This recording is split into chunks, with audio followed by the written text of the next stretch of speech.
તો જતીન અત્યારે શું હાલ પરિસ્થિતિ છે અત્યારે મતદાન મથક ઉપર? ચોક્કસથી હર્ષ, આપ જોઈ શકો છો મારી પાછળની તરફ કે ભારતીય જનતા પાર્ટીના પ્રદેશ અધ્યક્ષ છે જગદીશભાઈ વિશ્વકર્મા, તેઓ અહીંયા મતદાન કરવા માટે પોતાના બૂથ ઉપર જે છે તેઓ અહીંયા પહોંચી ચૂક્યા છે। ટૂંક જ સમયમાં તેમના દ્વારા મતદાન કરવામાં આવશે। આપ જોઈ શકો છો અત્યારે તે બાઇટ જે છે તે આપી રહ્યા છે। આપણે સીધા ત્યાં જ જોડાશું। સમગ્ર ગુજરાતની 6.5 કરોડ જનતા છેલ્લા 25-30 વર્ષથી આ વિકાસની રાજનીતિને એ સહકાર આપી રહી છે। આખા રાજ્યની અંદર આજે તાલુકા પંચાયત, જિલ્લા પંચાયત, નગરપાલિકા, મહાનગરપાલિકાની ચૂંટણી યોજાવાની છે। આપના માધ્યમથી તમામ મતદારોને નમ્ર અપીલ કરું છું કે ગરમીનો સમય છે, વહેલા મતદાન થાય। જે રીતે દેશના યશસ્વી પ્રધાનમંત્રી માનનીય મોદી સાહેબે આ વિકાસની રાજનીતિની ભેટ એ સમગ્ર દેશને આપી છે અને ગુજરાતને પણ એનો વિશેષ લાભ મળ્યો છે, ત્યારે આ રાજ્યની તમામ 6.5 કરોડ જનતા આજના દિવસના એ વિકાસને મતદાન કરી આગામી દિવસોના રિઝલ્ટમાં પણ બધી જ જગ્યાએ 50,000 બૂથોની અંદર ભારતીય જનતા પાર્ટીનો ભવ્યથી ભવ્ય વિજય થાય એ પ્રમાણે આગળ વધશે।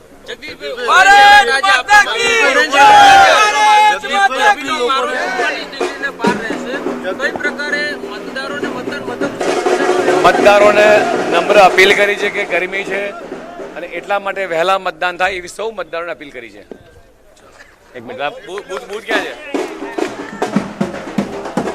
તો હર્ષ, આપણે જોયું કે હવે જગદીશભાઈ જે છે તે મત આપવા માટે બૂથ તરફ જે છે તેઓ પ્રયાણ કરી રહ્યા છે। તેમને જણાવ્યું કે વિકાસની જે રાજનીતિ છે તેનો જે છે તે વિજય થશે અને તેવી આશા સાથે તે હવે મતદાન જે મથક છે ત્યાં તેઓ જે છે તે હાલ પહોંચી ચૂક્યા છે। અહીંયા આપ જોઈ શકો છો તમામ જગ્યા ઉપર જે મતદાન મથકો હોય ત્યાં તમામ જગ્યાઓ ઉપર હર્ષ જે છે તે ક્યાંક ને ક્યાંક તમામ પ્રકારની જે તૈયારીઓ હોય કરવામાં આવી હોય। પહેલાં સ્લીપ આપવામાં આવતી હોય છે, સ્લીપની અંદર નામ જોવામાં આવતું હોય છે, ત્યારબાદ કહી શકાય કે ત્યારબાદ જે બૂથ હોય ત્યાં અંદર મોકલવામાં આવે છે। ત્યારબાદ દરેક વ્યક્તિ જે છે તે પોતાનો મત જે છે તે આપી શકે છે। જગદીશભાઈ અહીંયા સ્લીપ આપી છે, સાથે સાથે કાર્યકર્તાઓ જે છે તમામ કાર્યકર્તાઓ મળીને હવે જે છે તે મત આપવા માટે બૂથ તરફ જે છે તેઓ આગળ વધી ચૂક્યા છે।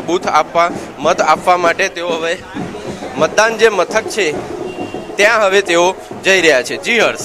જી બિલકુલ, તો અત્યારે હાલ જે ઉત્સાહ જનતામાં શું કઈ પ્રતિક્રિયાઓ સામે આવી રહી છે કે જનતાઓમાં કેવો માહોલ દેખાઈ રહ્યો છે? કારણ કે અલગ અલગ જગ્યાએ જતીને સામે આવી રહ્યું છે કે ઈવીએમ મશીનો અત્યારે ખોરવાઈ ગયા છે, સમય ઉપર ઘોડા નથી ચાલી રહ્યા, પરંતુ આ મતદાન કેવી રીતે સંપૂર્ણ થશે અને સાથે શું વ્યવસ્થાઓ કરવામાં આવી છે બાળકો માટે, વિકલાંગો માટે, જ્યારે વડીલ વર્ગો માટે શું વ્યવસ્થાઓ છે? કારણ કે ગરમીનો પણ માહોલ છે, ગરમીના માહોલની અંદર અત્યારે હાલ તમામ પ્રકારની જે ચીજ વસ્તુઓનું ધ્યાન રાખવામાં આવતું હોય છે, શું વ્યવસ્થાઓ મતદાન મથકો ઉપર કરવામાં આવી છે? જી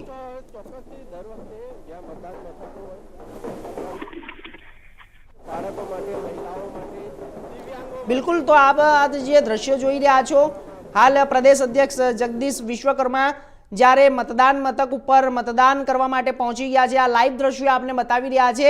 તો જ્યારે પોતાની જવાબદારી સમજીને પ્રદેશ અધ્યક્ષ અત્યારે હાલ મતદાન કરવા માટે તો પહોંચ્યા છે અને નાગરિકોને પણ અપીલ કરી રહ્યા છે, જનતાને પણ અપીલ કરી રહ્યા છે કે તમારે પણ મતદાન કરવા માટે સમયસર પહોંચવું જોઈએ મતદાન મથક ઉપર।